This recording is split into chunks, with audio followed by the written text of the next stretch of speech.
Was launched into this whole subject, and a document was prepared which concluded that at least 4 species had been visiting Earth for thousands of years.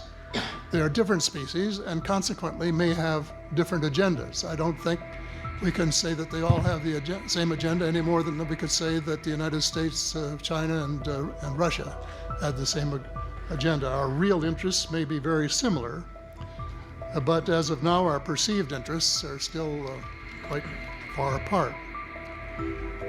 One more observation before I begin what I want to say, and that is that we spent quite a bit of time talking about the 66-year-old cadavers. And I was glad to have Linda this morning finally say that there are live ETs on Earth at this present time, and at least 2 of them probably working with the United States government. The other species that I learned about not too long ago was called the tall whites. Talked for about 3 hours with former Airman Charles Hall, and listened to this absolutely fascinating story of how he was working with, first of all, he was scared out of his skin, but after that, when he got to know them, how he was working with, and finally they became to trust each other and have a good working relationship with the tall whites at the gunnery range at Indian Springs in Nevada.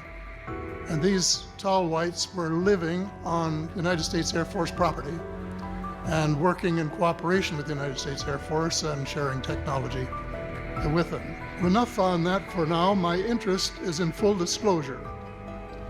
And my only caveat is I think probably I would say 95 to 98% full disclosure. I know of 1 or 2 things that I'm not sure should be in the public domain, at least yet. They will be someday, I'm sure, but not maybe immediately.